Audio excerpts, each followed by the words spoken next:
अल्लामा शहरियार साहब क़िबला का वो टॉपिक अभी बंद नहीं हुआ था। एक और नया फितना मंजरे आम पर, एक और नया फितना, और मैं फितना ही कहूंगा इसको इसलिए कि जब मैं खुलासा करूंगा चंद ऐसी बातें, बहुत शौक चढ़ा है, बहुत भूत सवार हुआ है लोगों के सर पे सवालात करने का। अजीब इत्तिफाक ये है कि सवालात करने के चक्कर में इस तरह के शोशे छोड़ करके चले जाते हैं लोग कि मजीद उन पे सवालात आप कर सकते हैं। और मैं एक सवाल करूंगा और उसका जवाब भी चाहिए, इसलिए कि कोई भी ऐरा गैरा नत्तू खैरा आए और आकर के सवालात का अंबार लगा दे, ये हरगिज बर्दाश्त नहीं किया जाएगा। यकीन जाने बयान सुनने के बाद लोगों में चेंजिंग पैदा होती है, तकरीर सुनने के बाद लोग इनकलाब लाने की कोशिश करते हैं। अल्लाह जिसको हिदायत देता है वो कामयाबी हासिल कर लेता है। ये सब बयानात से होता है। और आज चले हैं लोग शायरी की डिग्री लेकर के आलिमों की इस्लाह के तौर पे सवालात खड़े करने के लिए, जबकि अल्लामा शहरियार साहब क़िबला के ज़र्फ़ को मैं मुबारकबाद पेश करता हूँ। बिलगिराम शरीफ से हज़रत सैयद सुहेल मियाँ साहब क़िबला का लेटर पैड जैसे ही अल्लामा शहरियार साहब क़िबला की निगाहों का मरकज बना, यकीनन उस्ताद ने मेयारी इल्म का मुजाहरा किया और सादात इकराम की मोहब्बत को एक्सेप्ट करने के बाद, उनको सराखों पे रखने के बाद, बसरो चश्म कबूल करने के बाद अल्लामा शहरियार साहब क़िबला ने रुजू भी किया, इस्तिग़फ़ार भी किया। ये बड़ापन नहीं तो और क्या है। चले लोग सवालात करने के लिए, और मैंने कहा, अभी कहा मैंने आपसे, सवालात करने के चक्कर में चंद ऐसे शोशे छोड़ करके चले जाते हैं लोग कि मजीद उन पे सवालात कर सकते हैं। अल्लामा शहरियार साहब क़िबला की गुफ्तगू को भी मैंने सुना, तो वो जो नातखा है अहमदुल फत्ता नाम से, मैंने habibullahfaizi.com पे उनकी गुफ्तगू को भी सुना।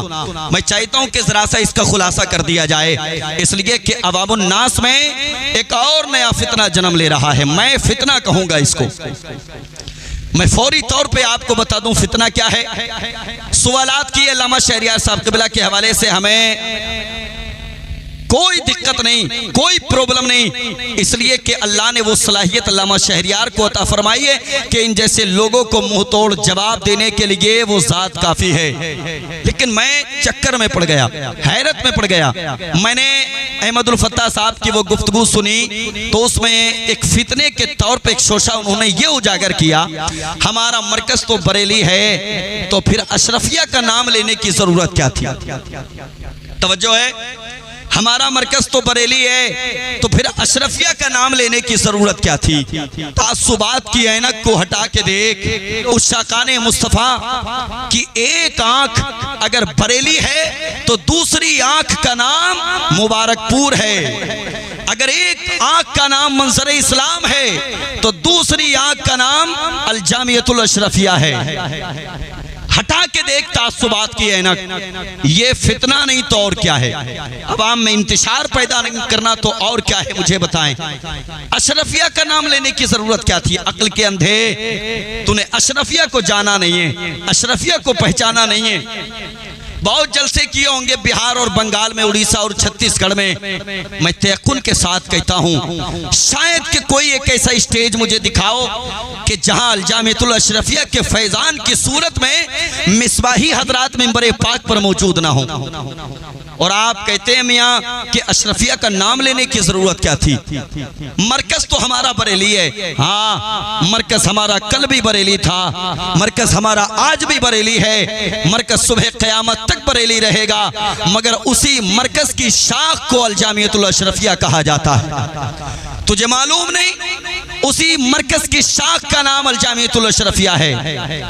और ये इल्मी फैजान कहां से होकर के कहां पहुंचा, इसकी नॉलेज नहीं तुमको। सवालात खड़े कीजिए, मगर खुदारा कोई ऐसा शोशा मत छोड़िए कि जिससे ये साबित हो कि तुम्हारा मरकज बरेली कल भी नहीं था, आज भी नहीं है, और शायद के आने वाले वक्त में अल्लाह अगर तौफीक दे तो तुम्हारा मरकज बरेली हो जाए। और जब मरकज बरेली होगा तो तुम्हें ये कहना पड़ेगा कि हमारा मरकज बरेली है और उसी मरकज की शाख को अल जामियतुल अशरफिया कहा जाता है। तब पता चलेगा कि मरकज बरेली है। एक आंख को मुबारकपुर कहते हैं तो दूसरी आंख को बरेली शरीफ कहते हैं। एक आंख के जरिए तुम्हारा मरकज बरेली नहीं हो सकता। सैयदी सरकार हाफिज मिल्लत की जिंदगी क्या जिंदगी है। मुरादाबाद के करीब भोजपुर कस्बा में आपकी विलादत हुई। इब्तदाई तालीम अपने वालिद मोहतरम से या कस्बे के दीगर उलमाए अहले सुन्नत से आपने हासिल की। इमामत के फराइज भी आपने बस्ती में अंजाम दिए, मगर अल्लाह को कुछ और ही मंजूर था, इसलिए कि इस जात से दीन का बहुत बड़ा काम होना था। इसलिए भोजपुर के बाद आपने रख्ते सफर बांधा तो मुरादाबाद की तरफ रुख किया, और मुरादाबाद की तरफ रुख करने के बाद जामिया नईमिया जैसी एक अजीम दरसगाह कि जिसमें जाकर के आपने जानुए अदब को तय किया। फिर आपने एक और कदम आगे बढ़ाने की कोशिश की, तो फिर आपने राब्ता किया सैयदी सरकार हुजूर सदरुल शरिया अलैहिर रहमा से। जब आपने दरखास्त पेश की तो आपकी दरखास्त को मंजूर करने के बाद अल्लामा सदरुल शरिया अलैहिर रहमा ने आपको अजमेर शरीफ बुलाया। आप अपने चंद साथियों के बाद अजमेर शरीफ जाने के बाद अजमेर मुअल्ला पहुंचे, और वहां जाकर के आपने अल्लामा सदरुल शरिया अलैहिर रहमा से कुरान और हदीस की तालीम को सीखा। आपने दीगर उलूम को सीखा। अल्लाहु अकबर। तारीख बताती है सरकार हाफिज मिल्लत ने जब फरागत की, अल्लामा सदरुल शरिया अलैहि रहमा ने आपको अपने करीब बुलाया, और बुलाने के बाद कहा, हाफिज मिल्लत से बुलाने के बाद कहा, अब्दुल अजीज हम तुम्हें मुबारकपुर भेजना चाहते हैं, मुबारकपुर चले जाओ दीन की खिदमत करने के लिए। अल्लाहु अकबर। इतना कहना था। सरकार हाफिज मिल्लत ने कहा था, हुजूर मैं जॉब नहीं करना चाहता। सरकार सदरुल शरिया ने फरमाया था, मैंने तुम्हें जॉब के लिए कब कहा कि तुमको जॉब करने के लिए जाना है? मैंने तुमसे कहा है तुम्हें दीन की खिदमत करने के लिए जाना है। अल्लाहु अकबर। तासुबात की ऐनक को हटा के देखो, ये सरकार हाफिज मिल्लत की जात है। जब सदरुल शरिया अलैहि रहमा ने आपको मुबारकपुर भेजा, तारीख बताती है एक ऐसा मदरसा जिसका नाम था मिसबाहुल उलूम, आप उसी जगह पहुंचे, और पहुंचने के बाद अनथक आपने मेहनत की, अनथक आपने कोशिशें की। अल्लाह ने आपकी कोशिशों को वो मकाम अता फरमाया, वो बुलंदी अता फरमाई, वो उरूज अता फरमाया। वो मदरसा जिसका नाम मिसबाहुल उलूम था, आज पूरी दुनिया में अल जामियतुल अशरफिया के नाम से चमकता दमकता नजर आता है। और मैं बता दूं, आज जो अल जामियतुल अशरफिया से फारिग होने वाले तमाम तर फाजिलीन अपने नाम के आगे मिसबाही लगाते हैं, ये मिसबाही का टाइटल वही पुराना मदरसा जिसका नाम मिसबाहुल उलूम था, उसी की तरफ मंसूब करने के बाद अल जामियतुल अशरफिया के फाजिलीन अपने नाम के आगे मिसबाही लगाते हुए नजर आते हैं। हाँ, हाफिज मिल्लत की अनथक कोशिशों को, अनथक मेहनतों को कैसे फरामोश किया जा सकता है। और मैं बता दूं, अल्लामा शहरियार साहब कबीला भी बिहार के रहने वाले हैं, और ये नाअहल कहता है कि अशरफिया का नाम क्यों लिया। बिहार वाले मरते दम तक अल जामियतुल अशरफिया के वफादार रहेंगे। जानते हो कैसे? सरकार हाफिज मिल्लत ने बिहार वालों को एक ऐसा अजीम मुनासिर अता फरमाया जिसको पूरी दुनिया अल्लामा अरशदुल कादरी के नाम से जानती और पहचानती है। एक अजीम मुनासिर अल्लामा अरशदुल कादरी के नाम से ये सरकार हाफिज मिल्लत के शागिर्द हैं। बिहार वाले कैसे एहसानमंद ना रहेंगे। और मुझे हैरत है नाअहल की इस बात पे कि जिस बिहार को सरकार हाफिज मिल्लत ने एक अजीम मुनासिर अता फरमाया, दीगर बड़े बड़े उलमा अता फरमाए, उन्हीं को मुखातब करने के बाद बंदा कहता है अल जामियतुल अशरफिया का नाम क्यों लिया। ये तासुबात की ऐनक है, इसको हटा के देख। मैं फिर कहूंगा, सुन्नियों की एक आंख बरेली है तो दूसरी आंख मुबारकपुर है, दूसरी आंख मुबारकपुर है। सरकार हाफिज मिल्लत ने सरकार मदनी मियां की छोचा शरीफ से जिनका ताल्लुक है, वो सरकार हाफिज मिल्लत के शागिर्दों में है। और बंदा कहता है कि अल जामियतुल अशरफिया का नाम क्यों लिया। तेरी जबान को लकवा मारे, अपने आप को सुन्नी कहता है, अपने आप अपना मरकज बरेली बताता है, जबकि मरकज बरेली तभी बनेगा जबकि एक आंख को बरेली कहेगा और दूसरी आंख को अल जामियतुल अशरफिया कहेगा, दूसरी आंख को मुबारकपुर कहेगा, तब जाकर के बरेली मरकज बनेगा। एक नया फितना लेकर के मंजर आम पर आया है, होश के नाखून ले, इसलिए कि जो उलमा की जबान से कलिमात निकलते हैं या उलमा जो बयान करते करते हैं, उलमा की तकरीर को मंजर आम पर, उलमा की तकरीर जो मंजर आम पर आती हैं, अगर वक्ती तौर पे सबकत लिसानी की वजह से कोई जुमला अगर इधर उधर हो जाए तो उसके लिए उलमा तवज्जो दिलाते हैं, हमारे अकाबिरीन तवज्जो दिलाते हैं, और उस तवज्जो को जब हमारे पास तक पहुंचाया जाता है, चाहे वो सोशल मीडिया के जरिए हो, चाहे वो फोन कॉलिंग के जरिए हो, उसको एक्सेप्ट करना ये सही आलिम दीन और मुस्तफ़ा के दीन के वफादार की अलामत है। अल्लामा शहरियार साहब कबीला कई ऐसी बातों पर रुजू कर चुके हैं, तो फिर सवालात करने की तो जरूरत ही नहीं, मगर पता नहीं शोहरत का कौन सा भूत ऐसा चढ़ा है, और उस शोहरत के भूत के चक्कर में आकर के लोग बरेली को तो मरकज बता रहे हैं, मगर अल जामियतुल अशरफिया जिसके बानी सरकार हाफिज मिल्लत हैं, उनके एहसानात को फरामोश करने में लगे। पहचानिए इन चेहरों को। और अहमदुल फत्ता ये नाम तो बस ओपन हो गया, पूरा ग्रुप है, अल्लामा शहरियार को परवाह नहीं ग्रुप की भी, अभी तो एक बंदा जबान खोला है, और जितने चेले चपाटे हैं वो भी अपनी सहनियत को मंजरे आम पर लाएं, या फिर अल्लामा शहरियार साहब क़िबला की गुफ्तगू की तायीद करें और अहमदुल फत्ता की इस बात का बॉयकॉट करें। उसने कहा कि मरकज हमारा बरेली है, तो फिर अशरफिया का नाम लेने की जरूरत क्या थी। इस बात का बाइकआउट किया जाए और फौरी तौर पे बाइकआउट किया जाए। पैगंबर इस्लाम सल्लल्लाहु तआला अलैहि वसल्लम से आप ही प्यार नहीं करते, आप ही मोहब्बत नहीं करते। असलाफ की तवारीख़ अगर आप उठा कर के देखेंगे, हमारे अकाबिरीन जो आज हमारे दिलों की धड़कन बने हुए हैं, वो सिर्फ़ और सिर्फ पैगंबर इस्लाम सल्लल्लाहु तआला अलैहि वसल्लम की मोहब्बत की बुनियाद पर बने हुए हैं। याद रखें, हमारे असलाफ ने मुस्तफ़ा जानी रहमत, शमे बज़ में हिदायत, नौशह बज़ में जन्नत, मालिक हौज़े कौसर, पैगंबर इस्लाम सल्लल्लाहु तआला अलैहि वसल्लम से मोहब्बत की इजहार इश्क किया, तब कहीं जाकर के दुनिया वालों ने उनको अपनी निगाहों का मरकज़ बनाया, और दुनिया से बज़ाहिर वो लोग चले गए, मगर आज भी उस शाक़ाने मुस्तफ़ा के दिलों में उनकी मोहब्बत बरकरार है।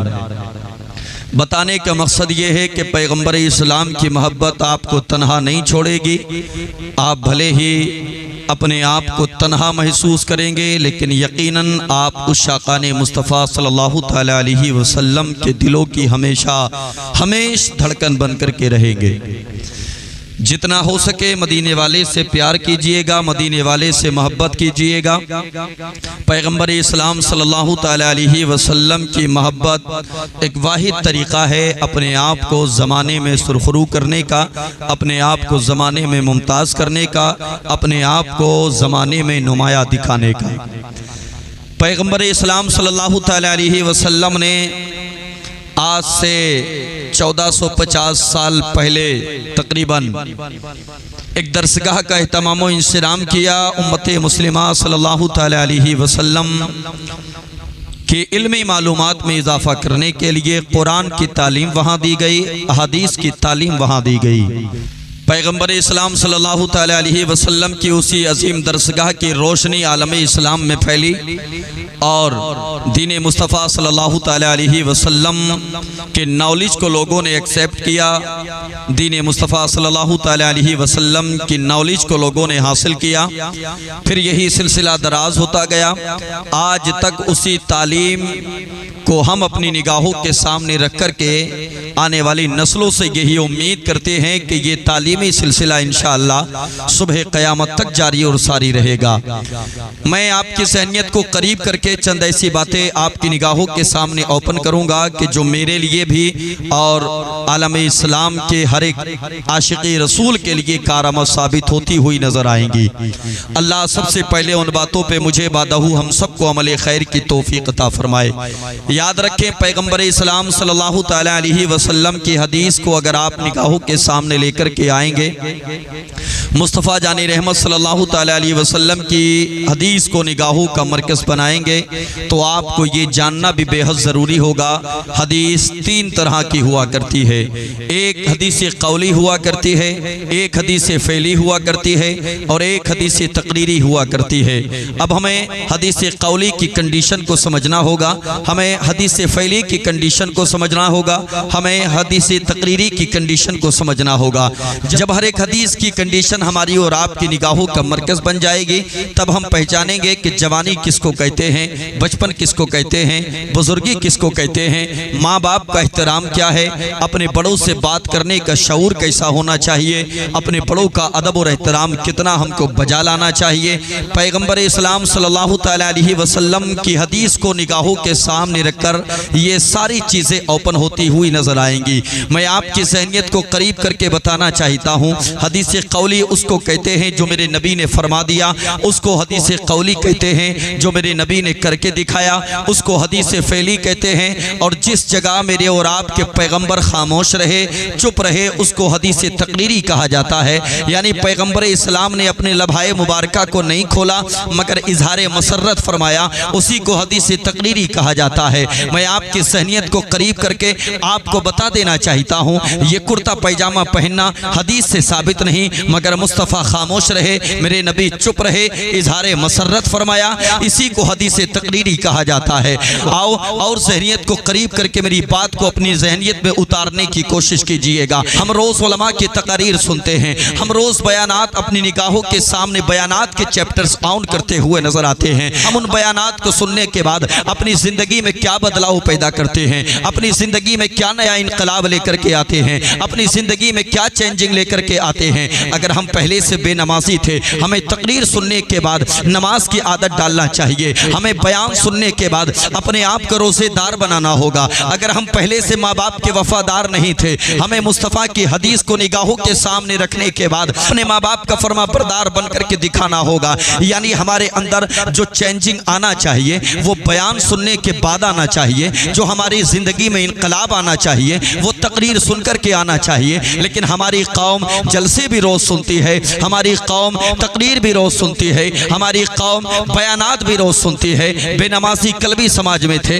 बेनमाजी आज भी समाज में हैं, बेरोज़ादार कल भी समाज में थे, बेरोज़ादार आज भी समाज में हैं, माँ बाप की फरमा बरदारी ना करने वाले कल भी समाज में थे, आज भी समाज में हैं। आखिर हमारे अंदर बदलाव पैदा क्यों नहीं होता, आखिर हमारे अंदर चेंजिंग पैदा क्यों नहीं होती, आखिर हमारे अंदर इनकलाब पैदा क्यों नहीं होता। मैं आपकी ज़हनियत को करीब करके इसकी खास वजह आपकी निगाहों के सामने रखना चाहता हूँ। तारीख में एक नाम मिलता है, इमाम मालिक का नाम है। अपनी दरसगाह में बैठ कर के तिश्नगाने उलूम नबविया को, उनकी तिश्नगी को सैराब करते हुए नजर आते हैं। इमाम मालिक की बारगाह में एक शागिर्द आया और आने के बाद कहने लगा, हुजूर मैं आपकी बारगाह में आने के बाद आपसे मुस्तफ़ा करीम की हदीसें सीखना चाहता हूँ। इमाम मालिक ने इजाज़त अता फरमाई। मैं बुनियादी वजह आपको बताना चाहता हूँ। जलसे रोज़ होते हैं मगर अमल नहीं होता, तकरीरें रोज़ होती हैं मगर अमल नहीं होता, बयानात रोज़ होते हैं मगर अमल नहीं होता। अमल ना करने की खास वजह क्या है? हमने तकरीर को सुना, आज ही सुना, अभी सुना, और हमने जाने के बाद उस तकरीर को इग्नोर कर दिया। हमने बयान को सुना, आज ही सुना, अभी सुना, मगर बयान को सुनने के बाद हमने इग्नोर कर दिया। मुस्तफ़ा की हदीस को सुन करके अगर तुम इग्नोर करते रहोगे, जिंदगी में इनकलाब पैदा नहीं होगा, जिंदगी में चेंजिंग पैदा नहीं होगी, जिंदगी में बदलाव पैदा नहीं होगा। जिस हदीस को आप सुने उसको फौरी तौर पे अमली जामा पहनाएं, उस पर फौरी तौर पे अमल पैदा हो जाए, फिर देखना जिंदगी में इनकलाब पैदा होगा, फिर देखना जिंदगी में एक नया इनकलाब आएगा, फिर देखना जिंदगी में बदलाव पैदा होगा, फिर देखना जिंदगी में चेंजिंग पैदा होगी। इमाम मालिक की बारगाह में ये शागिर्द आया और आने के बाद कहने लगा, हजरत जी मुझे मुस्तफ़ा की हदीस सुना दें। एक शर्त रखी इसने आकर के कहा, हजरत मुझे 3 हदीसें याद करा दें। कितनी हदीसें? 3 हदीसें याद करा दें। जबान से बोलें, कितनी हदीसें? 3 हदीसें याद करा दें। हजरत इमाम मालिक ने 3 हदीसें पढ़ाई। ये शागिर्द इमाम मालिक की दरसगाह से उठा और उठने के बाद गया अपने मकान की तरफ। तारीख बताती है यही शागिर्द कभी 1 महीने में इमाम मालिक के पास आता, कभी 2 महीने में इमाम मालिक के पास आता, कभी 3 महीने में, कभी 6 महीने में इमाम मालिक के पास आता। जब शागिर्दों ने ये नज़ारा देखा, जब शागिर्दों ने ये मंजर देखा कि इमाम मालिक का ये अजीब शागिर्द है, हदीस तो हम भी पढ़ते हैं हजरत से, हदीस तो हम भी याद करते हैं हजरत से, मगर रोज़ हजरत की बारगाह में ज़ानुए अदब तय करना पड़ता है, रोज़ हमें दरसगाह में बैठना पड़ता है। लेकिन ये अजीब बंदा है, दरसगाह में 1 महीने में कभी आता है, कभी 2 महीने में आता है, कभी 4 महीने में, कभी 6 महीने में आता है। अल्लाहु अकबर। तारीख बताती है एक मरतबा सारे तलबा ने मिलकर के एहतिजाज किया, और एहतिजाज इस माना कर किया, रोज़ दरसगाह में बैठ करके हदीस हदीस सुनते हैं। ये भला किस लिए? इतने दिन गायब होने के बाद हजरत इमाम मालिक की दरसगाह में आता है। आज अगर ये बंदा मदरसे आएगा, आज ये शागिर्द जब मदरसे की तरफ आएगा, आज हम इसको रोक करके पूछेंगे बता तो सही वजह क्या है। शागिर्दों ने एहतिजाज किया। ऐसे ही ये शागिर्द मदरसे के करीब आया, आपकी दरसगाह के करीब आया, शागिर्दों ने रोक लिया। अजीब मामला है आपका, दरसगाह में 1 महीने में आते हो, कभी 2 महीने में, कभी 4 महीने में आते हो, कभी 6 महीने में आते हो, जबकि हम रोज बैठ करके हजरत की बारगाह में हदीस पढ़ते हैं, हजरत की बारगाह में हदीस सुनते हैं, तारीख बताती है। हम तुम्हारे खिलाफ एहतिजाज कर रहे हैं, आखिर वजह क्या है? क्यों इसलिए करते हो? आने वाले शागिर्द ने कहा था मेरे साथियों तुमने एहतिजाज करने में जल्दी कर दी, मुझसे पहले पूछ लिया होता, आखिर वजह क्या है? वो आने वाला शागिर्द कहता है सुनो, अगर तुम वजह जानना ही चाहते हो तो सुनो सुनो, इसलिए मैं 1 महीने में, कभी 2 महीने में, कभी 4 महीने में, कभी 6 महीने में आता हूं, क्योंकि इमाम मालिक की बारगाह में आने के बाद जो 3 हदीसों का मुतालबा करता हूं, हजरत जी मुझे 3 हदीसें पढ़ा दें। उन 3 हदीसों को पढ़ने के बाद मैं ज़बानी याद करता हूं, और उनको ज़बानी याद करने के बाद मैं उन पे पहले अमल करता हूं। ऐसा होता है कभी कभी कुछ हदीसों पे 1 ही महीने में अमल कर लेता हूं, कुछ पे 4 महीने में अमल करता हूं, और कुछ पे 6 महीने में अमल कर पाता हूं। यानी मेरी जिंदगी का शेड्यूल ये है, मैं हदीस को सुनता हूं, उसको याद करता हूं और उस पे अमल करता हूं। जब तक मैं अमल नहीं कर लेता, जब तक मैं हजरत की बारगाह में आकर के दूसरी हदीस को नहीं सुनता हूं। क्या पता लगा? हदीस को पहले सुनता हूं, उसके बाद याद करता हूं, और उसके बाद उस पे अमल करता हूं, तब कहीं जाकर के दूसरी हदीस सुनता हूं। यही वजह है रोज तकरीरें होती हैं, रोज जलसे होते हैं, रोज बयानात होते हैं। हमारी आवाम सुनना जानती है, पसंद करना भी जानती है, मगर उस पे अमल करने की कोशिश नहीं करती, जिसकी वजह से हमारी जिंदगी में नया इनकलाब पैदा नहीं हो पाता।